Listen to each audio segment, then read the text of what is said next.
Lecture 20, Amboseli Elephants, Kenya, Rituals of Remembering. By late August the floor of Amboseli has the texture of a badly maintained car park, brittle mud plates, white crust from evaporated soda, elephant tracks scored in parallel like someone dragged a giant comb across the basin. A family coded EB in the Amboseli Elephant Research Project's alphabet soup comes off the eastern marsh in late afternoon, 15 greybacks in single file, and does something their human observers can now set their watches by.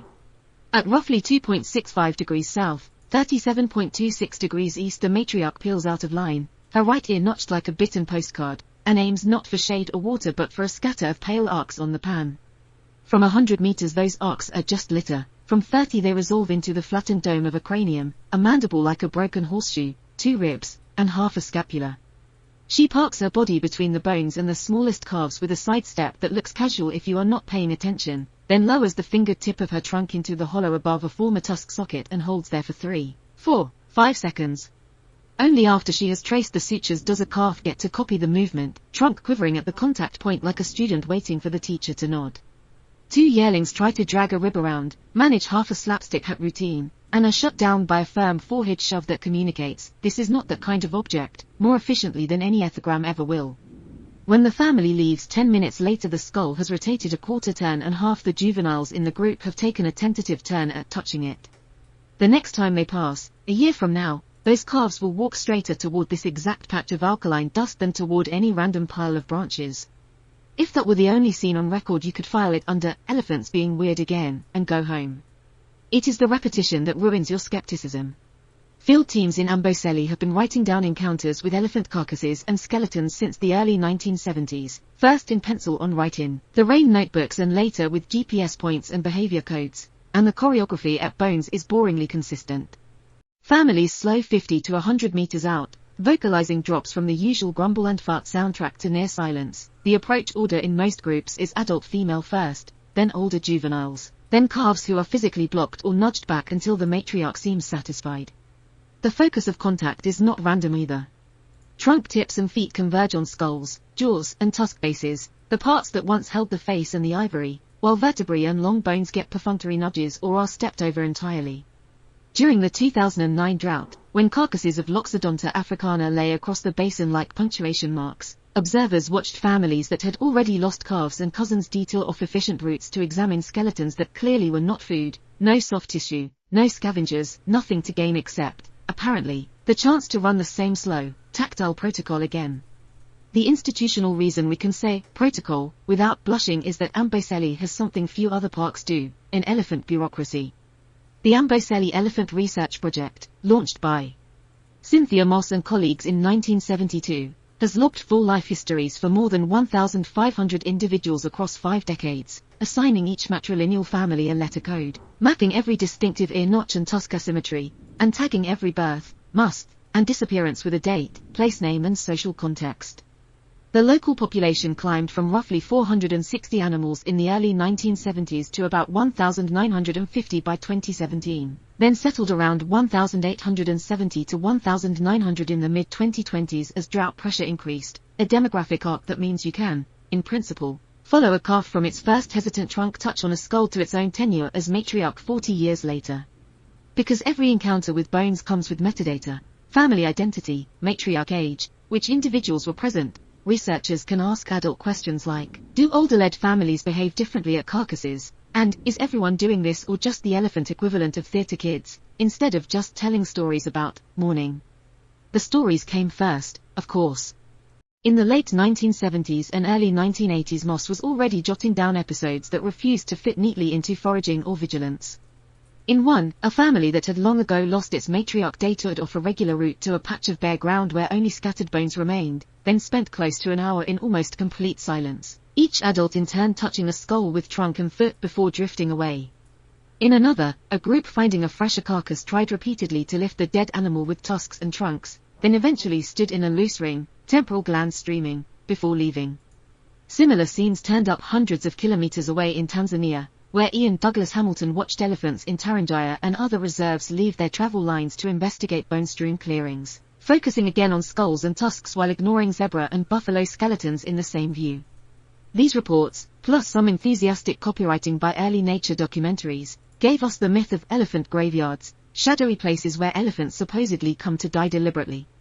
The long-term mapping of carcasses has ruined that romance. High bone densities usually mark drought die-offs, poaching hotspots, or convenient topography for carcass accumulation, not voluntary end-of-life pilgrimages. What survived mythectomy was the real pattern. Wherever you give elephants the option, they keep going back to elephant bones. One of the cleanest small case files in this archive is the death of a matriarch nicknamed Big Tuskless around 2003. She died of natural causes, her carcass a short walk from the research camp.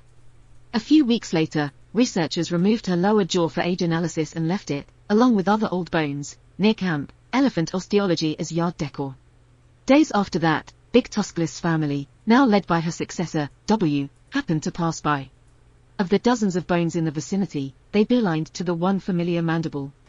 All 8 family members touched it in turn, tracing the tooth rows and alveolar margins with trunk tips, standing quietly for around 5 minutes. A juvenile son, Butch, stayed an extra quarter hour, turning and stroking the jaw while the rest of the group drifted off. This is not an elephant dragging every bone-shaped novelty into its mouth, it is a family. Picking out one particular relic in a bone junkyard and treating it like a relic.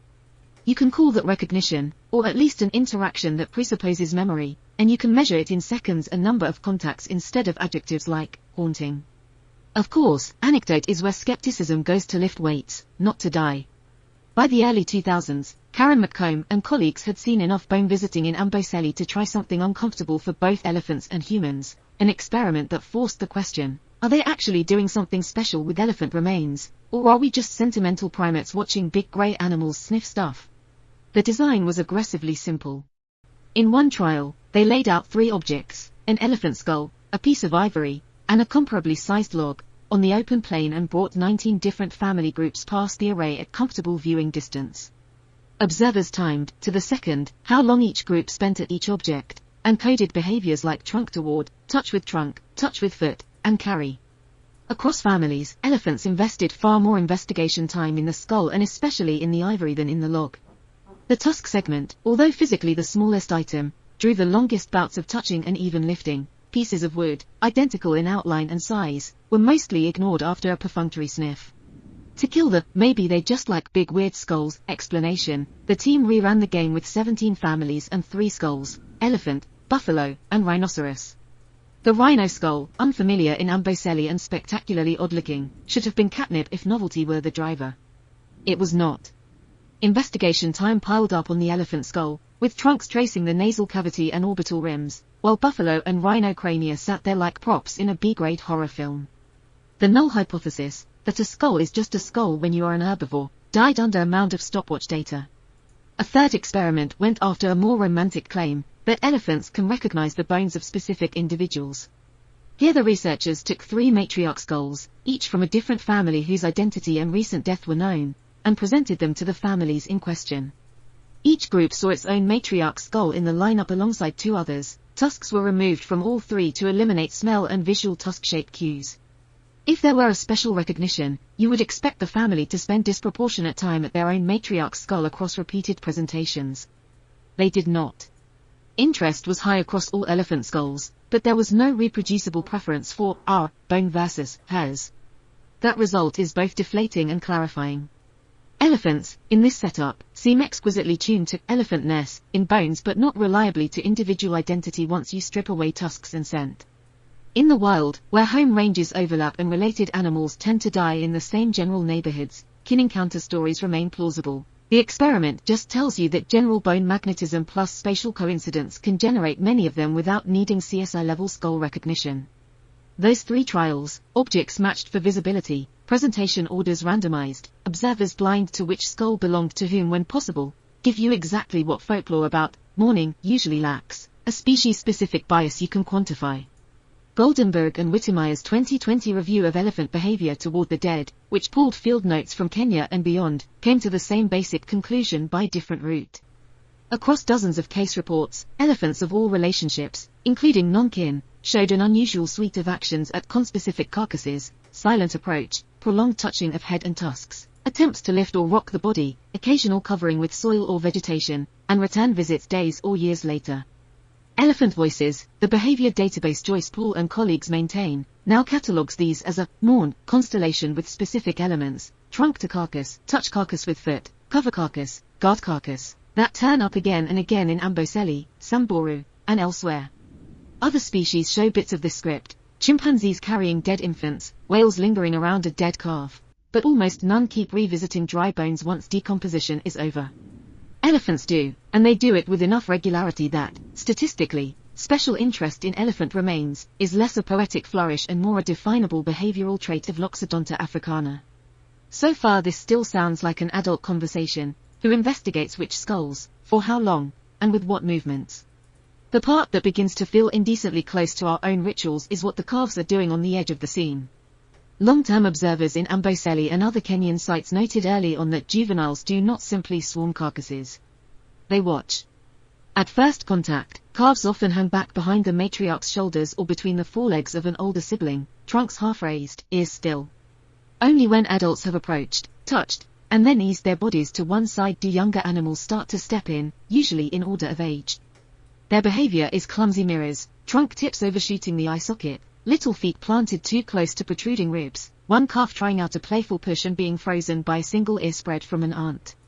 That sequence, adult demonstration, juvenile attempt, adult correction, shows up often enough that it stops looking like coincidence and starts looking like pedagogy with tusks.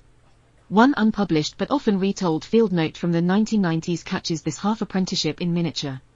A juvenile in Amboseli approached a fallen tusk lying near the bleached scaffold of a skeleton. After a hesitant sniff she tried to lift it, underestimated the mass, and nearly tipped forward, back legs skidding in the dust. Two older females, who had been slowly tracing the mandible and maxilla, stopped. One stepped in, took the tusk gently with her own trunk, placed it back on the ground with more stability, and then resumed her quiet inspection.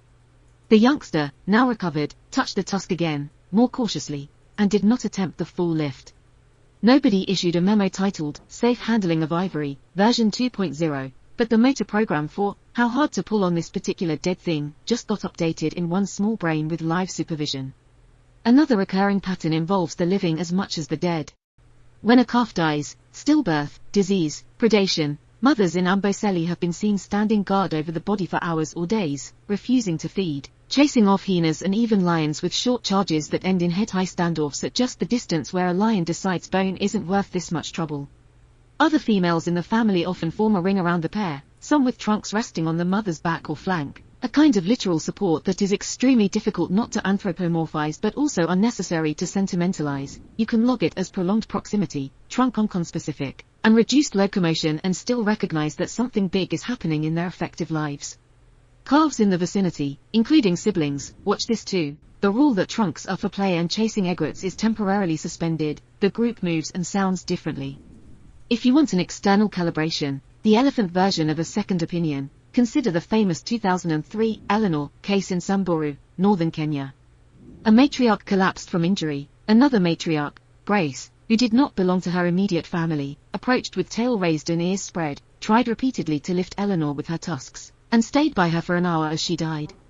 In the days that followed, at least 5 different family groups, many not closely related, came past the carcass, approached slowly, touched the body and bones, and stood vigil in silence before moving on. A week later Eleanor's own family returned again, spending roughly 30 minutes at the death site. None of these behaviors has any obvious caloric payoff. All of them match elements of the Morn constellation logged in Amboseli. If you are hunting for a shared, learned script around death, you could do worse than this convergence across sites and kin lines. One of the quieter but more telling lines of evidence comes from movement data. When you tag families with GPS and plot their paths over months and years, certain coordinates light up as revisited points. Some are obvious: swamps, salt licks, reliable shade. Others are puzzling until you check old field notes and discover they mark carcass sites. Researchers in Amboseli report families slowing or detouring when approaching places where a herd member died, sometimes rumbling softly while trunk sniffing the ground or the air above it, then pausing for a few minutes before resuming travel. Cluster analysis of GPS fixes shows these death locations getting more visits than nearby control points with similar vegetation and topography. It is as if the landscape has picked up extra waypoints labeled not water or shade, but remember this. There is variation, and the variation looks cultural rather than genetic. Not every population shows the full bone handling repertoire, Even within Amboseli, some families are brisker and more businesslike at carcasses, others more elaborate. Fieldworkers have noticed that groups led by older matriarchs are more likely to display the slow, ordered approach and extended touching routine, while families whose matriarchs lost their own elders early, through poaching in the 1970s and 80s, for instance, sometimes show shorter, less structured interactions. That is precisely what you would expect if mourning practices themselves are learned, a chain that phrase when you cut enough links. You do not need to claim elephants hold funerals in the human sense to see the logic.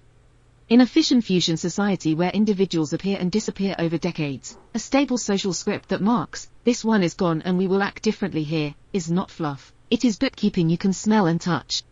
From the outside, the poignancy is obvious, calves copying the way elders trace bone, families datoring to stand over the absent, a juvenile bull lingering on his mother's jaw as if trying to reconcile the object with the missing animal. From the inside, if you try to think like a field biologist rather than a poet, what matters is that all of this is teachable. Every slow approach, every enforced hush at a skeleton is also a class in how to behave when a body does not get up again. The lesson is not abstract philosophy about mortality, it is a bundle of concrete procedures, where to stand, where to put your feet, how hard to push, how loudly to call, when to leave. The fact that calves acquire those procedures by watching and doing, at specific places on a specific landscape, is why it is reasonable to call this behavior cultural. The rituals of remembering here are not spelled out in words or carved into stone, they are written in bone dust, repeated often enough that a calf who wanted to wear a rib as a hat learns, instead, to touch the skull and keep quiet. By the time the light goes white over the flats west of Nkongo Narok, the elephants have melted back into the mirage and the only animals left visibly circling the bones are the humans.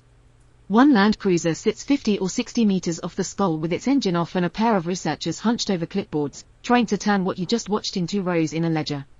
This is Amboseli's other ritual, not the trunk on ivory, but the tick of a pencil every time a particular female raises her head, every time a calf steps in, every time the group performs. The Amboseli Elephant Research Project has been doing some version of this since 1972, when Cynthia Moss and colleagues started cataloguing every elephant in this basin by ear tiers and tusk shapes and assigning them family codes you can say over the radio. That register now holds life histories for well over 1,500 individuals, spanning more than 5 decades and multiple matriarchal generations. It records the population climbing from roughly 550 elephants in the early 1970s to around 1,950 by 2017, dipping to just under 1,880 after a punishing drought in 2023, and edging back to about 1,903 by the end of 2024 as rains and politics seesawed in opposite directions.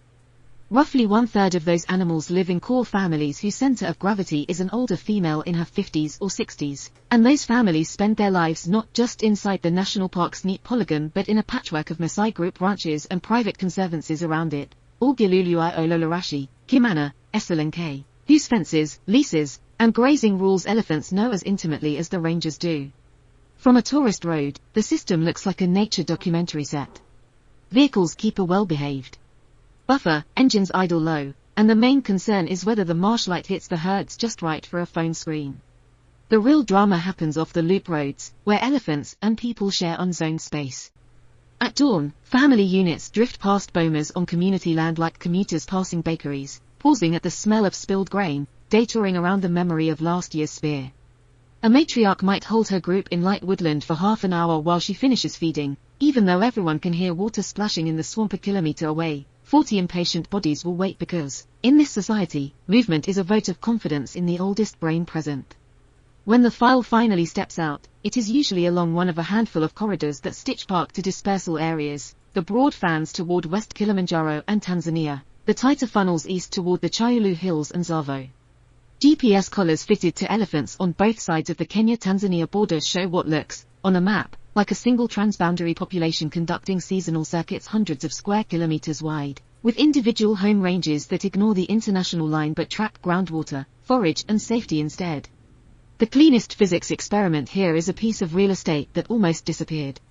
The Kimana Wildlife Corridor, a narrow, hourglass-shaped belt of farms and remaining bush east of Amboseli, was, by the mid-2010s, basically the last open artery linking the park's herds to the Tsavo and Chayulu systems.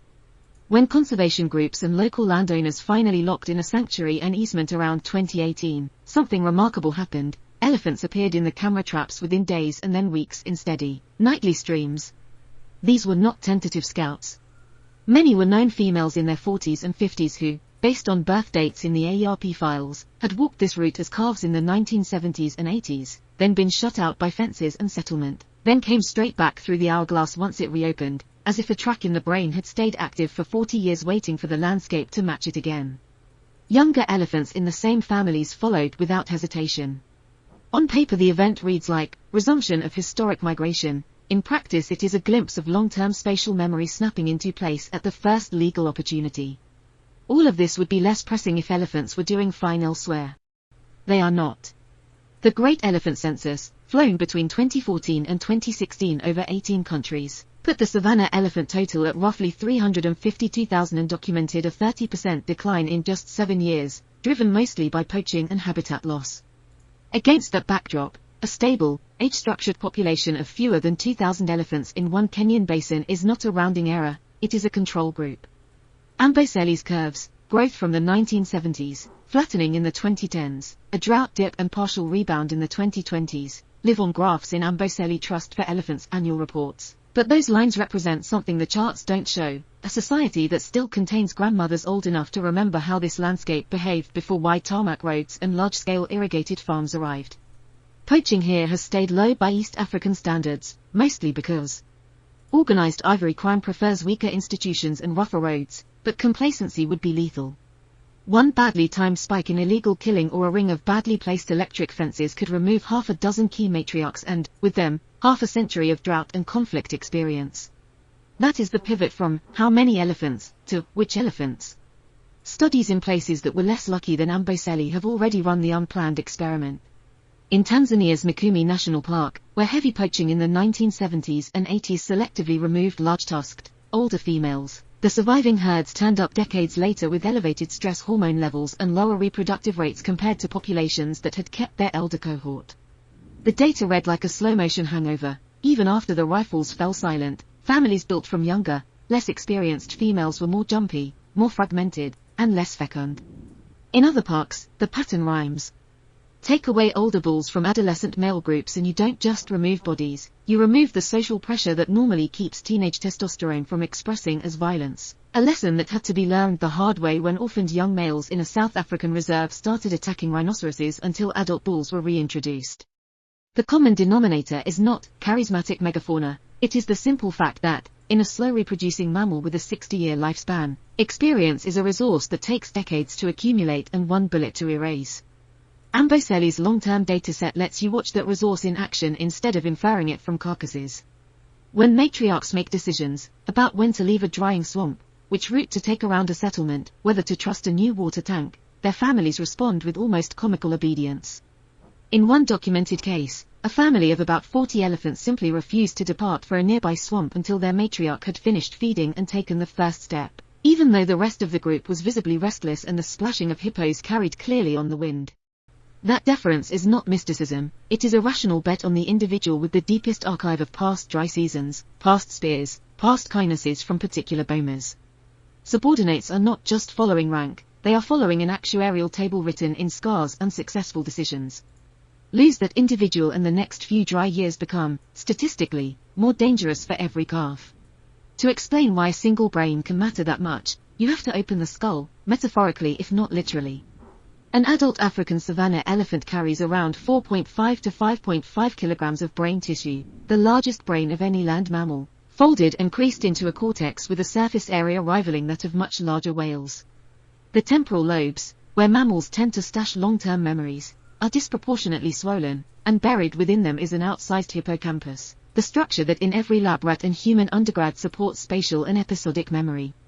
Histological work and MRI scans suggest that this hippocampus is not just big, it is elaborately wired, with densely packed neurons in subfields that, in other species, support the storage of detailed cognitive maps. Feeding into that is a broad expanse of entorhinal cortex rich in grid cells, those beautifully weird neurons whose firing patterns form a hexagonal lattice over space, essentially a built-in coordinate system that lets an animal integrate its steps and keep track of where it is relative to remembered landmarks even when nothing is visible or smellable yet. On top of the navigation hardware sits a social processor. Elephants, like humans, great apes, and large whales, possess von economo-neurons, those long, spindle-shaped cells, concentrated in the anterior cingulate and frontoinsular cortex, regions in primates associated with rapid, gut-level judgments about social situations. In big-brained, socially intense species, VENs are thought to speed up decisions about who matters right now, when full deliberation would be too slow, whether to help a struggling calf, whether to hold a line against predators, whether to abandon a body finally and move on. The rest of the elephant brain looks tuned to feed those decisions with rich context rather than raw reflex. Olfactory bulbs are massively enlarged, backed by a genome bloated with odor receptor genes. Elephants can parse an individual's identity, sex, and reproductive state from a urine patch on dry dust and appear to retain those scent signatures for years. The auditory pathways are sensitive down into infrasonic ranges, allowing families spaced tens of kilometers apart to exchange long, low rumbles that roll under the wind. Somatosensory cortex gives the trunk tip the acuity of a giant fingertip attached to a periscope. In combination, you get a nervous system that does not just know where things are, but who is there, what happened last time, and how everyone felt about it. You can see this machinery operating in the movement data. When teams fit GPS collars to elephants in Etosha, in northern Namibia, and later to Amboseli animals moving through the Tsavo-Chayulu flight corridor, they found tracks that make no sense if you assume elephants are simply drifting down forage gradients. The lines bend, sometimes tens of kilometers out, toward waterholes that have not been wet for months, toward particular salt licks used in previous Septembers, toward shady glades that offer relief in heat spikes. State space models that explicitly include memory of past resource locations as a parameter fit the data far better than models in which animals respond only to current vegetation and water maps. In simulations where you strip memory out, elephant paths degenerate into spaghetti. Put it back, and those paths reform into neat, repeating loops. Family groups led by experienced matriarchs show a stronger past bias than solitary bulls. They are more likely to revisit historical sites even when short-term cues are ambiguous, suggesting that the matriarch's hippocampus is acting as a shared atlas. In Amboseli proper, that atlas manifests in the way certain families consistently leave the park in the same direction each dry season, aiming for specific community wetlands or patchy woodlands on group ranches, and in their habit of checking old water points for years after a drought as if politely giving the aquifer a chance to surprise them. The same brain that remembers where water was also remembers who shouted at you there.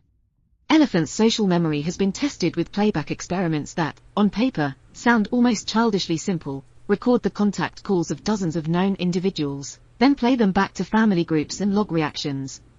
In Amboseli, matriarch-led families can correctly classify calls from at least 100 different elephants, differentiating close kin, distant associates, and complete strangers by voice alone. In another experiment, researchers played a family member's contact call from a direction that contradicted where she had last been seen leaving. The group's immediate confusion, bunching, searching, rumbling, implied that they track not just who is alive but where that individual ought to be on the landscape. This is a mental ledger of relationships updated in real time across a fission fusion network. Add in the ability to remember human voices, clothing, and probably specific vehicles for decades, and you start to see why one old female's death can reverberate across an entire community's risk calculus. All that architecture would be an expensive party trick if the bodies stopped learning at 30. It doesn't. Post-mortem work on elephant brains has found evidence of adult neurogenesis, new neurons sprouting in the hippocampal dentate gyrus, even in older individuals, suggesting that the memory system remains plastic well into the 5th and 6th decades. Behavioral evidence agrees. Matriarchs in their 50s adjust routes to detour around newly electrified fences, update their assessment of particular farms after one bad night with torches and shouting, and incorporate newly secured corridors like Kimana into their travel repertoire within a season or two. When they do, every calf walking behind them is essentially downloading a patched version of the cultural software. That continued learning is not a luxury. In a climate where drought patterns are shifting and human land use changes faster than genes possibly can, ongoing neural rewiring is how elephant culture keeps pace with a moving target. This is why the Why It Matters chapter here is not a sentimental add-on, it is an instruction manual. If a population's survival hinges on knowledge, of roots, of allies and enemies, of how to behave at bones, then conservation that focuses only on headcounts is leaving half the system unprotected. Lose elders and you don't just shorten the family photograph, you compress the memory window from 6 decades to maybe 15 years. Droughts that once arrived as rare, solvable puzzles become once-in-a-lifetime catastrophes because no one alive has seen them before. Corridors that were historically obvious become invisible to calves whose only experience is of maize fields and road verges. Behavioral: bugs creep in, overreacting to harmless sounds, underreacting to real threats, wasting energy on panic flights from places that are now safe while strolling through zones that are not. The Mikumi data, the hormone curves, the reproduction deficits, all say the same thing: social structure is not decoration, it is part of the immune system. In Amboseli, the stakes are visible every time the radio in that research vehicle crackles with a report, a family code, a location, a note about who is leading. EBs at Kimana, AA family herd near the Kenya-Tanzania line, new carcass south of the marsh, possible drought death. Behind every code is a question about teaching. Are the EB calves seeing their matriarch hesitate at a fence and choose the safer gate? Are the AA juveniles present the first time their elders slow at a death site and fall quiet around a skull? Is the young, leaderless group that found the carcass going to treat it as an obstacle, a curiosity, or a lesson? The present status of this population, relatively numerous, relatively secure, is really just a snapshot of how well those questions are being answered. And the peculiar, slightly unnerving realization is that each time a family pauses on the flats to touch bones, or fans out through the Kimana corridor at night, it is running a class in exactly the thing conservation is supposed to protect: not bodies, but minds full of maps, rules, and the practiced courage to use them. If you sit in a tourist vehicle long enough at Amboseli, the bones start to look like set dressing. Midday, shimmering heat, Kilimanjaro hiding in its private cloud, and the driver idles the Land Cruiser a regulation distance from a scatter of white on the pan. Someone in the back mutters, "Is this, like, an elephant graveyard?" in the exact tone of a Disney DVD menu. The guide, who has answered this question roughly 400 times since Kenya's ivory ban went in and out of the news, gives the short answer: no, but watch. 5 minutes later a family steps off a faint track as if pulled by a magnet, slows, and stretches their file so each animal can pass within trunk length of the skulls. Older females first, calves threaded inside the formation, teenagers doing their best impression of seriousness. You, the human, see a solemn pause and maybe a photo op. The guide sees a familiar matriarch hitting the brakes at GPS coordinates he could recite in his sleep and a pair of calves getting their first real practice at the protocol. The researchers in the other truck, parked farther back with engines off, see the revisitation of one of a few dozen catalogued bone places that have timestamps and approach orders logged going back decades. From the point of view of the Amboseli Elephant Research Project, this isn't a one-off mood, it's a time series. Every drive that passes a carcass site gets a line in the ledger: family code, matriarch age, numbers of adults, juveniles, calves, start and end time of the stop, which bones are actually touched. Over 50 years those lines pile into patterns. Skulls and tusk bases draw the longest attention. Adults often lead the approach with trunks already low, while calves hesitate until someone older has done the first sweep. Visits are most frequent in the first season after a death and then taper but do not disappear, with some families still day-touring years later. The typical tourist sees maybe one of these events and extrapolates wildly. The typical field assistant has watched the same family touch the same jawbone 3 times in 5 months and knows which calf is still unsure about the weight of ivory. Without those repeat passes in the notebook, mourning would stay an anecdote. With them, it becomes a behavior category with a distribution. The graveyard story survives because nature occasionally obligingly fakes one. In the late 1970s and 1980s, when poachers worked south of the park boundary, carcasses were often dragged into little basins or thickets to hide the smoke from bonfires and the noise from gunshots. Add one bad drought and you get a handful of spots with far more elephant skeletons than the surrounding plain. Local herds did what they always do with conspicuous elephant remains: detoured, investigated, and then revisited on later passes. From a helicopter or a hunter's memoir, that looks a lot like a cemetery. From the ground with the GPS and the kill records, it resolves into 3 ingredients: water that failed, humans that killed, and elephants that reliably check the aftermath. Long-term mapping in Amboseli shows carcass clusters tracking bad rainfall years and poaching pressure. They disperse when grass and law enforcement recover. The one thing elephants are not doing is carrying bones to a secret valley to die among their ancestors. They let physics and hyenas handle the logistics, they just remember where the floor filled up. Even when the myth is wrong, the behavior feeding it is very real. Cynthia Moss wrote in the 1980s about families bunching at the bones of a long-dead matriarch and silently tracing skull sutures. Ian Douglas Hamilton, working further north, logged elephants leaving open paths to investigate Tanzanian bone fields so thoroughly that he could predict a detour 10 minutes before it happened just from the smell of the wind and the look of the leading cow. Goldenberg and Whittemeyer's comparative review of elephant reactions to the dead, pulling cases from Kenya, Tanzania, and beyond, came to the same measurement-heavy conclusion: across populations, elephants of all ages and social ranks show an unusual, persistent interest in conspecific remains, often standing vigil or repeatedly touching skulls and tusks. They do far less of this at the bones of other large mammals. If you insist on calling something a graveyard, the honest version is this: dry years and rifles create bone fields, elephant culture decides not to ignore them. From a calf's point of view, bone places are also slapstick training grounds where the stakes are low and gravity is not. In one set of Amboseli field notes from the 1990s, a juvenile tries to hoist a fallen tusk about half his body length, misjudges both leverage and friction, and nearly somersaults over the thing. An older female, with the reflexes of someone who has seen this movie before, intercepts with her trunk, takes the tusk cleanly into her own grip, and lowers it to the ground as if putting away a knife. The moment is funny because the physics are obvious. You can practically hear the skid, yet mechanically precise, tens of thousands of muscle fascicles in the trunk recalculating angle and force in under a second. The calf gets a harmless lesson in how easily a misplaced grip can take his balance out from under him.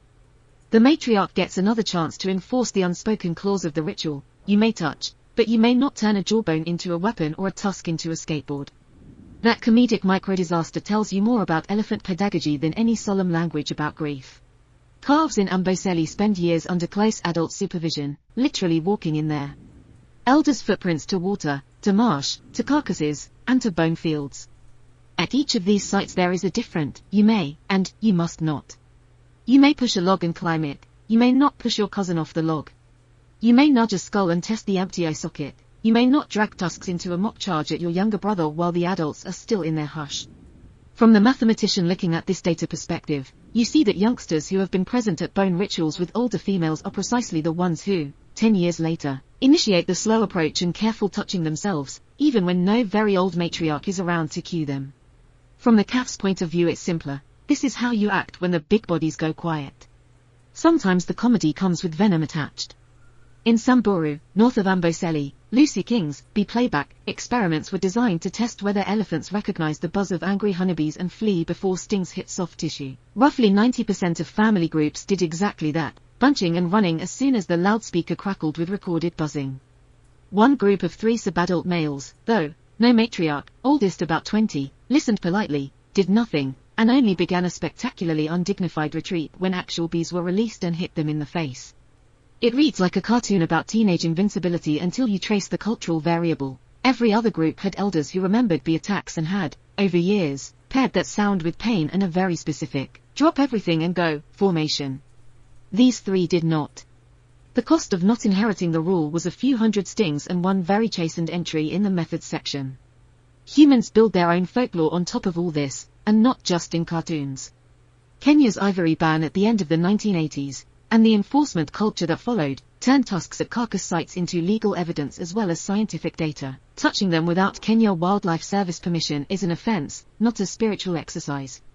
Inside Amboseli, ARP and KWS follow a simple protocol: take limited tissue and hair samples under permit for disease surveillance, log the identity of the dead animal when possible, and otherwise leave skulls and tusks exactly where they fall so that elephants can keep using them as reference points in classrooms. Outside the park, bones have shorter half-lives, Maasai kids in the group ranches need stools and toys, and an old mandible does an excellent job of being both. So the myth of an inviolate cemetery quietly dissolves into the reality of a multi-species landscape that reuses calcium as enthusiastically as it reuses stories. Guides sit right at that interface between law, and ledger, and their radio chatter gives away where they stand. On a busy day you might hear North Pan Skull, or West Rib Patch on the park frequency, functional nicknames, coordinates in disguise. Occasionally an older guide, steeped in family histories as well as road markers, will slip and say something like, EB Matriarch Skull, and a researcher in another vehicle will gently nudge the language back to Skull at 307, because a bare cranium, stripped of soft tissue and tusks by time and bureaucracy, cannot be tied to an individual with the same confidence as a living ear notch can. The correction is less about pedantry than about guarding against wishful thinking. If you allow yourself to believe you know who every bone belonged to, you stop doing the hard work of actually proving it. Popular media adds another varnish layer. When McComb and colleagues published their 2006 Biology Letters paper showing that Amboseli elephants preferentially investigated elephant skulls and ivory over similar-sized objects and the skulls of other megafauna, the press release metastasized into headlines like, "Elephants mourn their dead," and "Do elephants hold funerals?" on science news sites from ABC to Science Daily. The core result: longer contact times, more individuals engaged, older females leading the inspection, survived translation. All the caveats about not knowing what an elephant feels did not. Within a few years, safari passengers were arriving with those headlines half remembered and asking their guide to show us the funeral place. In response, guides and researchers quietly re-engineered their script, explain the experiment, point out what is actually being measured, time, order, body part, and let the elephants perform as they see fit while reminding everyone in the vehicle that this is a classroom, not a church. Even conservation NGOs lean on narrative shortcuts, though usually with better footnotes. Tsavo trusts write-ups on the late matriarch Dida, a Tusker from Tsavo rather than Amboseli but part of the same Kenyan conversation, describe her as a cultural anchor, the individual whose choices shaped how younger females used a drought-strained landscape. That phrase is technically a metaphor and practically a management instruction. When you lose Dida, you do not just lose one big body, you lose decades of root memory and social precedent. The Pilanesberg rhino killing scandal in South Africa, dozens of orphaned young bulls, relocated without older males for company, entering extended must and attacking rhinoceroses until park managers imported 6 adult bulls from Kruger and watched the chaos stop within weeks, gets told in BBC Earth features as a kind of delinquent teen drama. Underneath the soap opera is the same hard point Amboseli keeps making: culture, in elephants, is not a garnish. Strip out the teachers and norms go feral. For a visitor who actually wants to see culture instead of just hearing about it, the trick is to learn where not to look. You will not understand elephant thanatology from one 5-minute stop at a roadside carcass any more than you will understand human grief from a single funeral. What you can do is borrow a scientist's habit of counting.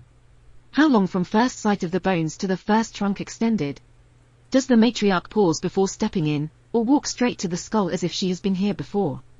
Do calves try to play and get corrected, and how fast? Are there rumbles, or is the soundscape weirdly flat? AERP's own protocols are built around this: engines off, minimal talking in the vehicle, no repositioning while elephants are at the remains, no touching or tidying bones after they leave, precisely so that the encounter can unfold as if the land cruisers were not there. The more your behavior matches that ethic, the more of the real script you get to witness. Informal observation does sometimes beat formal gear to the punch. A tourist's shaky phone video of a calf almost braining itself with a tusk fragment preserves the exact clumsy placement and the older female's intervention in a way a prose field note cannot. Timestamps and GPS metadata on such videos have, more than once, helped researchers reconstruct which family was present when, or confirm that a given group has adopted a new detour around a dangerous well or a freshly electrified fence. Local Maasai herders notice when elephants start avoiding one dip in a seasonal river and favor another, and they're offhand, they don't like that place now, sometimes prefigures a collar-derived map showing a new human-elephant conflict hotspot. In that sense, the line between citizen scientist, guide, and research assistant is less a distinction than a pay grade.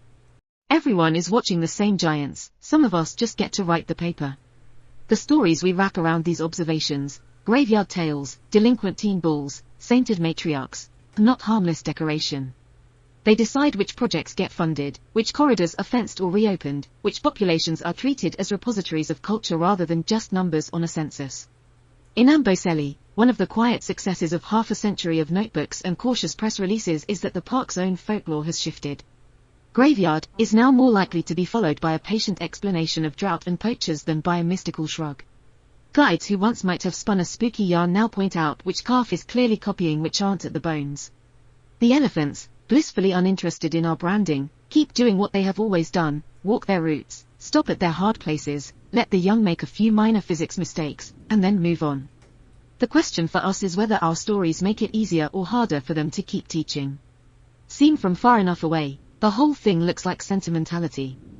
A family circles bones, older females tracing the sutures of a skull while calves try to lift ribs like props, matriarchs detouring to rumble over the spot where a calf died 10 years ago. Up close, it's ecological bookkeeping.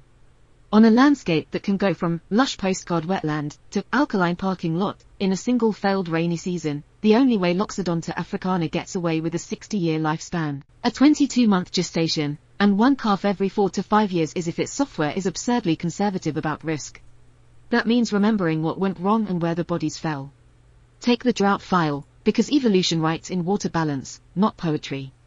In 1993, in Tanzania's Tarangire ecosystem, 2 elephant families walked into the same dry year with 2 different leaders.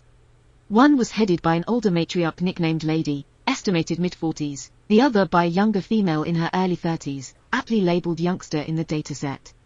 When the local rivers shrank to strings of mud and the park browned, Lady led her family straight out of the protected area to a distant, rarely used refuge, permanent water she had last visited in a 1950s drought as a calf. Youngster stayed put in the familiar core range. By the time the rains broke, Lady's family had lost none of its calves, youngsters had buried 6 of 16. The only variable that changed between those trajectories was one brain's access to a 40-year-old memory of a bad year. The same pattern shows up wherever someone has bothered to stack years. In Botswana's Chobe and Zimbabwe's Hwange, GPS collars on family groups show older lead units starting dry season movements earlier, using long, straight routes to known refuges. Younger lead units dither, nibble local browse longer, then crash migrate when conditions are already lethal for calves. In Amboseli, long-term ranging data from the 1970s through the 2020s show families with matriarchs in their 40s and 50s reliably bending their paths toward swamps like in Congo Narok or toward permanent springs, on the Kilimanjaro foothills at the first serious sign of rain failure, while groups headed by 20-something leaders push their luck on the Central Basin another few weeks. Calf survival numbers track that difference ruthlessly. From an evolutionary point of view, what's being selected isn't a sense of drama. It's an information architecture. Rainfall in East African savannas is not just variable, it's autocorrelated chaos. You get frequent, manageable bad years and rare, truly disastrous ones every few decades. Those rare events are exactly the ones you can't individually learn in time if you're a slow-breeding mammal. You need someone in the group who remembers the last time the sky pulled that trick. That biases survival toward lineages where older females live long enough and are heeded strongly enough that their archived experience shapes group decisions. A matriarch who can recall the one year when a certain swamp didn't go dry, or the corridor that led to a forest that stayed green, is not a nice extra. She is a gene filter. Corpses and bones plug into the same logic. When elephants in Amboseli, and in other sites from Samburu to Etosha, slow and fall silent at a carcass or skeleton, what looks like a ritual is also a concentrated risk seminar. Bleached skulls and jawbones mark where the landscape or the social world failed someone. In more than one field record, a family approaching the site of a previous lion kill tightens its formation early, calves pushed inward, adults shading outward, long before there is any fresh scent of predators. GPS revisit analyses show that some death sites, especially those of prominent matriarchs, are visited and revisited by the same families over years, with approach speeds dropping and pause times stretching well beyond what you see at random bone piles or other carcasses. There are costs to this attention. A large carcass is pathogen heaven, hanging around skeletons isn't obviously a hygienic move. Yet elephants still do it, particularly at remains of their own species. And do it in a distinctive way, trunk tips exploring the alveolar curves of jaws, lingering at the tusk sockets. Feet placed carefully to avoid treading on tusk stubs left embedded by rangers who have removed loose ivory for safekeeping. In McComb's controlled experiments, when presented with skulls from elephants, rhinos, and buffalo of similar size and equally stripped of odor, elephants still focused on elephant bone and especially on tusks, touching them with trunks and feet far more and for longer periods. The behavior looks maladaptive only if you assume the only currency is infection risk. If you include social information and learned caution as currencies, suddenly the interest makes sense. A field where 3 calves and a cow died in a single drought is not just sad, it is an annotation on the map. This place has failed us before. The same ecologic underpins stuff that first shows up in the literature as behavioral problems. In South Africa's Pilanesberg National Park in the 1990s, managers imported adolescent male elephants from Kruger without bringing older bulls. The young males hit must early. Their testosterone spiked higher and stayed high longer than in intact age-structured populations, and they started killing rhinos, nearly 40 in a few years, by mounting and goring them. The fix was embarrassingly simple. Managers translocated half a dozen fully adult bulls in their 40s. Within months, must durations in the youngsters shortened. Within a year, the rhino killing stopped. From an endocrine textbook perspective, that is hierarchy suppression of overambitious juveniles. From an eco-evo perspective, it's the same rule. Societies that manage the volatility of young males keep more calves alive and waste less maternal investment. Remove that break and the population behaves like a badly maintained engine, with pointless explosions in all the wrong places. If you want to see selection in real time, look at who actually lives long enough to be a matriarch in a hunted world. Poaching skews mortality toward adults with big tusks, that used to mean older individuals died disproportionately, taking their memory archives with them. Over the last 50 years, in heavily poached systems like parts of Mozambique and southern Tanzania, tuskless females have become more common, the ones who were less likely to be shot. Those tuskless matriarchs, in turn, inherit the leadership roles. They may carry less risk of being killed for ivory, but they also grew up in disrupted societies, with their own mothers and grandmothers often removed early. The eco-evo consequence is a generational dilution of memory, selection for certain bodies that has accidentally selected against certain software.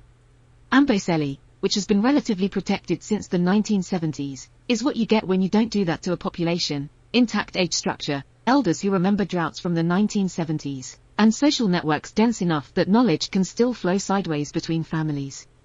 Against that backdrop, some of the well-known elephant stories stop looking like exaggerated nature writing and start looking like the inevitable weird edge cases of a very specific cognitive system. The case files that get scientists raising their eyebrows all sound like fiction drafts someone forgot to tone down. Start with Big Tuskless, an Amboseli matriarch whose name did exactly what it said on the tin, prominent in the 1990s, tusks so reduced she looked weirdly unfinished in profile. When she died and her family moved on, researchers removed her jawbone for study and stored it near camp alongside other bones. Several days later, her family passed through the scrub near that pile. Out of all the skeletons on the ground, they broke formation to converge on one jaw. Every member of the family, adult daughters, juveniles, a young male, stopped to touch, sniff, and turn the mandible. Most stayed 5 minutes, silent. Her juvenile son stayed roughly 15, rolling it and tracing the tooth rows with his trunk. None of the other bones got that treatment. You don't have to insist they knew it was her in a human sense to see what matters. Amidst a lot of random calcium, this one object triggered a uniform, prolonged social response in animals who had known the individual it used to belong to. Move north to Samburu in 2003, and it gets more operatic. A matriarch named Eleanor collapsed from a leg injury on a slope. Another matriarch, Grace, from a different family, arrived, physically tried to lift Eleanor with her tusks for hours, then stood guard as she died. Over the following week, at least 5 different families, some closely related to Eleanor's, some not, visited the carcass on days 1, 2, 3, 5, and 7. Individuals rocked the body, touched the face and tusks, and lingered in silence. Eleanor's own family members made repeated long visits while others stood back to form a loose protective ring around them. If you pitched that scene as metaphor in a novel, an editor would send it back with "dial down the anthropomorphism" scrawled in the margin. On a datasheet, it is simply multiple units revisiting carcass, extended tactile investigation, minimal feeding, repeated over days. Or take the Maasai voice experiments. In Amboseli in the late 2000s, fieldworkers played recordings of human speech to elephant families, adult Maasai men, Maasai boys, and Kamba men, all at matched sound pressure levels and from a speaker hidden in brush. Historically, Maasai men speared elephants, Kamba farmers did not, and boys were not a threat. Older-led families responded within seconds to the adult Maasai male voice. Matriarchs gave low rumbles, groups bunched tight with calves in the center, some individuals sniffed the air and oriented downwind, all classical, serious danger, behaviors. The same families barely twitched at Kamba voices or Maasai boys. Younger-led families, with matriarchs in their 20s, showed muddled responses, some bunching to anything that sounded human, some ignoring all of it. The unbelievable part is not that elephants can distinguish language. Any mammal with a good auditory cortex can pick up on spectral patterns. The unbelievable part is that one population has wired those patterns into a shared, precise threat model that aligns with local history. Even the bee story, which has now been repeated so often conservationists tell it like a fable, has teeth. In most of Lucy King's experiments with bee buzz playback in Kenya in the mid-2000s, elephants bolted at the sound of angry API's mellifluous scutellata from a speaker, bunching and running before a single sting. In one anomalous trial in Samburu, a trio of 15 to 20-year-old males without any older companion didn't move. They heard the buzz, did a half-hearted orient, then went back to feeding until bees were physically released from a net and stung them. Only then did they flee. That single data point is the elephant equivalent of a lab safety video. Here is what a population looks like when the cultural rule, buzzing bees near your ears equal leave now, hasn't been installed yet. The next time those bulls heard that noise, you can safely bet they didn't wait. Some of the wildest stories belong to the land itself. When the Kimana corridor east of Amboseli, a narrow, hourglass-shaped strip linking the park to the Chayulu Hills and Zavo, was legally secured as a sanctuary around 2018 after years of increasing farms and fences, elephants did not treat it as a new opportunity. They treated it as an old door finally unlocked. Within months, GPS collars on known individuals in their 40s and 50s showed them threading through the reopened gap on routes that lined up eerily well with paths recorded in the 1970s and 80s, before fragmentation. Some herds simply passed through to spend months in the Chayulus, others used Kimana as a seasonal extension of their range, commuting between swamp and forest. If you prefer your unbelievable with extra drama, picture a matriarch who hasn't walked that line since she was a calf now leading her own grandchildren through the same notch in the hills, as if picking up a bookmark 3 chapters later. All of this would be charming trivia if the ground weren't changing under their feet faster than the usual evolutionary tempo. Amboseli's elephant population graph looks, at first glance, like a success story with minor jitters, roughly 460 elephants in the 1970s under heavy persecution, climbing steadily under the park's protection to about 1,950 by 2017, then wobbling around 1,870 to 1,900 in the early 2020s as droughts bite again. Fold in the Great Elephant Census numbers from 2016, about 352,000 savanna elephants across the continent, a 30% decline over 7 years, and you get the less glossy background. There is a finite number of places where elephant culture is still intact enough to even have elders who remember the 1970s. Amboseli is one of them. It has become a kind of control group in a global experiment nobody asked to run. The question hanging over the next few decades is not, can elephants adapt? They already do. You can watch families in Amboseli adjusting travel schedules as the long rains arrive late, pushing further east at night to raid maize fields and then retreating before dawn. Older matriarchs are disproportionately represented in those bolder excursions, presumably because they remember older configurations of farms and fences and can thread a path that avoids the worst human retaliation. During Kenya's 2022 drought, one of the harshest since 2009, Amboseli didn't see the same catastrophic mass die-offs that hit more marginal systems. Field notes suggest that experienced families concentrated pressure on the last functioning swamps and temporarily used community land in ways that avoided outright conflict, helped by pre-negotiated community agreements and chilofence experiments. On a good day, you can squint and call that co-adaptation, human communities and elephant communities jointly learning new rules for sharing a shrinking resource. The harder question is whether culture can sprint fast enough when the climate itself is unmooring from the statistically cute, bad every few decades, pattern and heading toward record-breaking every other year. The drought repertoires matriarchs carry in their heads were tuned to 20th century rainfall regimes. A corridor that worked in 1976 may now host 10 times as many people and a highway. A swamp that never failed in living memory may dry twice in 1 decade. Under those conditions, the advantage of elder memory is no longer that elders know exactly what to do, it is that they know how to improvise within constraints without panicking. They are the ones who have already updated their internal if-then table half a dozen times. If Maasai spears, then one strategy. If motorbikes and boreholes, then another. If bees are weaponized into beehive fences around crops, then treat certain buzzing as negotiable, not absolute. There is a limit, though, beyond which, we'll learn, stops being a comforting answer and starts sounding like a threat. Cultural systems, whether human or elephant, have a bandwidth determined by lifespan, learning rate, and network structure. An elephant calf has maybe 2 decades of apprenticeship before she starts making big calls herself. Her matriarchal tutor has maybe 4 decades of remembered events to draw on. If we force the rules of the game to change completely every 5 years, new fence, new road, new poaching technique, new crop, new weather extreme, the elders' edge erodes. Knowledge about where water used to be or which clans of humans tolerate elephants becomes stale faster than it can be corrected. That is the quiet disaster buried under the noisy ones. The flip side is that, of all the animals you could try to ally within a climate-broken savanna, elephants are bizarrely well qualified. They already operate with a multi-layered memory stack, spatial maps of hundreds of square kilometers, social maps of hundreds of individuals, both elephant and human. Emotional tags that bind those maps together so that places and voices are flagged as safe, risky, or never again. Conservation programs in Kenya and elsewhere have started quietly treating elephant knowledge as an asset in its own right. Corridor plans now sometimes begin not with satellite imagery but with GPS traces from collared matriarchs. Where do the elephants think the corridor is? Conflict mitigation projects borrow local Maasai and Samburu knowledge about elephant habits and timings, then feed back information about which fields are least risky to plant where. The elephants are learning us, we are slowly, grudgingly, learning them. Which brings us back to the bones on the pan under Kilimanjaro. A calf watching her grandmother run a trunk along a mandible is not just seeing grief, she is seeing a lesson in how to pay attention to the past. When that same grandmother veers off the tourist road one October afternoon toward a corridor she last used when Jomo Kenyatta was still president, the calf's body will record every turn, every scent, every distant line of hills through that same memory system. If she survives long enough, she will do the same for her own grandcalves.